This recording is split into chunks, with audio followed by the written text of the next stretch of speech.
As a child, I moved to San Diego with my family when I was 2 years old. My dad was in the Navy, and when I was 8 years old, I started having seizures. Some articles tried to downplay the epilepsy for some reason. Adam Harrison, the quiet son from Pawn Stars, didn't just die, he died from fentanyl. His mother Kim says he was trying to get clean. That one sentence tore the pawn shop image wide open. What seemed like fame and fortune on TV was actually a storm of lawsuits and addiction. Let's pull back the curtain because what Kim is about to say could completely change the Harrison legacy. The Rise and Fall of Pawn Stars. In 2009, a show came out that would change everything. Pawn Stars wasn't just a hit, it was a phenomenon. That small shop became a big deal, with people waiting in line to see Rick Harrison and the crew. Tour buses started stopping there all the time, and tourists took pictures in front of the shop with souvenirs in their hands. People thought they were looking at movie stars. Rick, who was always up for a good story or a quick deal, became the shop's face. His dad, Richard Harrison, who was known as the Old Man, brought in that old-school charm. He didn't say much, but when he did, people paid attention. But behind the scenes, something was happening that no one saw coming that would change everything again. Rick's son Corey and their friend Shumley added humor and youth to the mix. At first, everything seemed perfect. Business grew, the shop was packed, and fans loved the "Well, why are you guys watching TV? You should read more." When I was about 10, my older brother told me that it wasn't as pretty behind the scenes. It was like a perfect painting with cracks hidden under the paint. Richard was the glue. He didn't smile much and didn't mess around, but he was solid and knew the business like the back of his hand. People liked him because he was honest and didn't play games. When he died in 2018 at age 77, it was like the floor gave out. Without him, the foundation started to shake. Rick took over, but the balance was gone, and the cracks got bigger. Then there were family fights. Rick's mom Joanne had a 51% share of the business, but she was very sick in the hospital in the early 2000s, and while she was recovering, Rick had her sign papers giving him her share. Later, she said she didn't. As a weak person, Joanne thought that when Richard died, she would also get his share, which would have given her control again. But that didn't happen. Joanne decided to sue Rick, accusing him of keeping money from her by saying he would stop sending her payments from the business. She also asked for a restraining order to stop Rick from selling assets or moving money. It was a messy family fight that no one wants to see, and it was at the courthouse. Rick denied everything he said, saying that others were using Joanne to get to him, but the damage was already done. Their family name, which used to be associated with success and good old-fashioned business values, was now being dragged through courtrooms and tabloids. Then there was Corey, Rick's son, who was always loud, sure of himself, and ready to show that he was next in line to take over. But he had a wild side. One night, he got kicked out of a bar for peeing in public and throwing barstools around. The story spread quickly. Another time, he rented an RV for a trip out into the middle of nowhere. It's 1973, there's only one TV in the house, and there are 3 TV stations, but there's nothing for a kid to watch during the day. When it came back, it looked like a tornado had gone through it. The owner said it was trashed. Corey's side blamed mechanical problems, but the public didn't believe them. Corey also had health problems, his weight got to dangerous levels. He had surgery in 2010 to help him lose the weight he gained. Even though he had lost more than 100 pounds, Corey had to fight every day to stay slim. Being on TV, dealing with family drama, and trying to prove himself were all things that he had to deal with. It wasn't just about running the shop anymore, it was about keeping himself together. As the seasons went on, things changed. Early episodes were more about the drama than the deals, later episodes were more about the cool stories behind old things, and reports started coming out that said everything was set up ahead of time and items. Fans who wanted to see the charm of a real pawn shop started tuning out. Then there was Olivia Black. She worked in the shop and fans loved her. She had a bold look and stood out. But when old photos of her naked from her past came out, she was fired. Many viewers didn't like this and thought it was unfair. Olivia even thought about going to court but decided not to. She quit the show and went into modeling and adult entertainment. Many fans didn't like what happened next, the quiet voice that shook a family empire. The shop itself was accused of wrongdoing. One man said his tens of thousands dollar coin collection was stolen and ended up in the shop. He said the shop melted down the coins before the theft was reported. The store said the coins weren't marked, so they didn't know if they had already been sold or not. The fact that this happened at all was bad enough. Every lawsuit, scandal, and broken relationship on their record felt like a slow-motion crash. One small shop that used to stand for something good was now buried under layers of pain and drama. What started as a family helping people make ends meet turned into something darker: greed, power, betrayal, and then there was another heartbreak. Adam Harrison died. He was Rick's other son. He wasn't in the spotlight like Corey, he wasn't on camera much, but he was there. He was part of the heartbeat of the family. Death wasn't just sad, it was the final blow to a family that was already hanging by a thread. Kim Harrison, Adam's mother, finally spoke out. She had been quiet through most of the chaos, but this loss was too much for her to hold in. She didn't use big speeches or dramatic music, her words were just honest. She talked about Adam as someone who tried to keep the peace when everything else was falling apart. He never wanted to fight, he just wanted the family to be whole again. He stayed out of the spotlight. Kim didn't name names or point fingers, but her message was clear: all that stress, money, drama, and public fights had a price. This wasn't just about TV, it was about real people in pain. She wanted people to remember Adam as the kind person he was. He wasn't a cast member or a pawn in someone else's battle.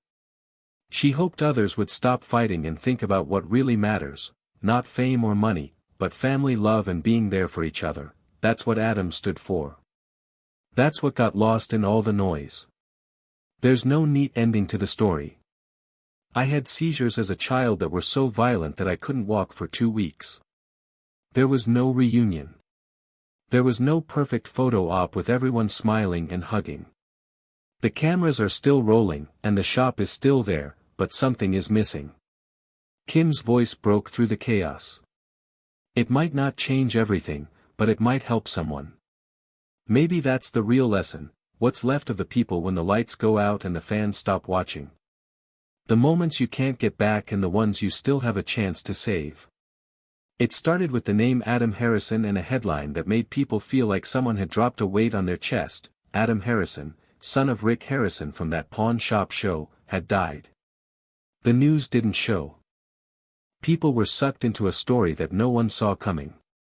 It wasn't the kind of loss that came with peace or quiet goodbyes. It felt sudden, unfair, and unplanned. While fans, strangers, and media people made guesses and theories, Kim Harrison, Adam's mom, finally spoke out. She didn't ease into it, she didn't talk like someone trying to please a camera, her words didn't get filtered through handlers or softened by PR, her voice broke through the surface. Everyone could see what sadness looked like when it was new, when it was bitter, and when it still tasted like shock. She talked about fentanyl. No one was supposed to be gone to Kim. Adam wasn't just a famous person's kid, he was hers. He was the boy she raised. He had fights. Not all of them saw her heartbreak, some didn't. That word hit like a hammer, it changed the shape of the story. Adam wasn't supposed to be with Kim, he wasn't supposed to be with anyone else. I loved making money, and I knew that if you went to a swap meet and kept looking for silver spoons and other things like that, you could keep doing it. As for my brother, he had a fake ID that he could use to sell things at the pawn shop. Once you started listening, you couldn't help but feel the pain behind every word. What hurt the most wasn't what happened, but what she said didn't happen. She talked about trying to get him help, and she painted a picture of. She knocked on doors, yelled, and pulled him to safety. She said he was honest and had fought hard, and she hinted that maybe he didn't get the help he needed, maybe the people who should have shown up didn't. Rick, the man everyone knew for his quick talk, cool-headed stare, wasn't the focus of the story anymore, not here, not now. Kim brought attention to the parts of the story that weren't caught on camera, and when she spoke, she didn't care how it made other people feel. People laughed a lot and learned a lot about old swords, comic books, and rare coins on the show, but behind the cases and contracts was a real family with real problems. Kim's words brought that problem into the open. She didn't try to hide it or care if it made people uncomfortable. This wasn't just about losing Adam, it was about losing him in a way that didn't need to happen. People read every post and thought about every detail. People didn't want to see her pain because it was in the spotlight. They didn't want to see her addiction, missed opportunities, or grief. Kim was in the spotlight, but Rick stayed behind. His message was short and polished, like it was written with gloves on. He didn't match her fire or fury, and people noticed that gap. Some thought he was grieving differently, while others wondered if he was just not as angry as she was. He was hiding, so his silence didn't go away, it hung there thick with what-ifs. Then there was a mother's voice breaking the silence. Kim kept talking. She didn't just say what happened, she also talked about why it might have happened and the people around Adam who might have let things slide. She didn't name names, but she gave just enough for people to think about, and rumors started to spread that Adam's death was just the beginning. As a result of a bad night or something worse, warnings were ignored and too many people turned their backs on the situation. This wasn't about tabloids anymore, it was about a mother who had lost her child and wasn't going to sit still. She spoke like she had been yelling into the wind for years, but now everyone was listening. Her voice didn't shake, it cut, and in each cut was a truth too sharp to ignore. Her grief had become a mission. She wanted people to understand that the Sentinel wasn't just a news source. It wasn't just a buzzword or a distant headline, it was in people's homes, hiding in pill cases and fake smiles, in the corners of cities and suburbs, behind closed doors, in nightstands and glove compartments, and she knew that if it could take her son, it could take anyone. She shared memories, not the perfect ones for a picture, but ones that were full of struggle and strength. She remembered the times Adam tried to get clean and made promises because he believed he could make it. When he broke those promises, she didn't judge him, but instead supported him. People connected with her by sharing their own stories. She wrote about sons, daughters, brothers, and cousins who were pulled under her words. Her words became more than just a family story, they became a warning or a waypoint for others who were still fighting the same fight. She didn't stand behind a podium or wear a suit, she wrote like she was sitting on the floor surrounded by memories that wouldn't let her. She did not wait for permission or ask for it, instead, she took the space, grabbed it, and filled it with her truth. While she created this wave of awareness, Rick stayed quiet. Every post, photo, and moment from Kim made his silence louder. When I first started working the night shift, I didn't have that much experience here, and being the typical 18-year-old kid I thought I knew everything, and word must have spread pretty quickly in town. People asked where he was and why he was because I bought 6 fake Rolexes. He hadn't said more about whether he was trying to protect his business or if he. People who didn't agree with her grew apart and asked questions. Kim didn't back down, she kept writing, posting, and saying the things that most people are afraid to say. She wasn't after revenge, she was after the truth, and sometimes the truth doesn't come with pretty bows or neat endings, it comes with raw edges and messy tears. It wasn't about nights that don't end, fame, or the brand, it was about a son and a mother who wouldn't let his story be forgotten or rewritten by people who hadn't been there for the hard parts. She made sure his name didn't get lost in a list and that everyone knew he mattered.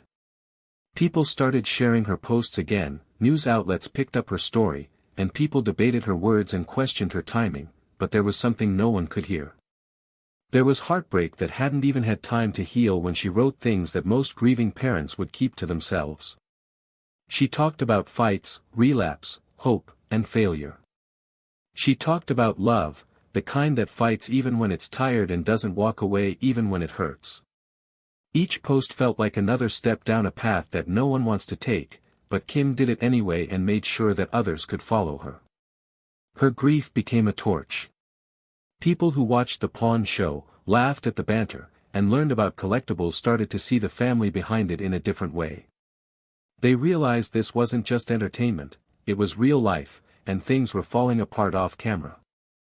By now, thousands of people had read her posts, and each one had pieces of Adam's smile, struggle, and effort.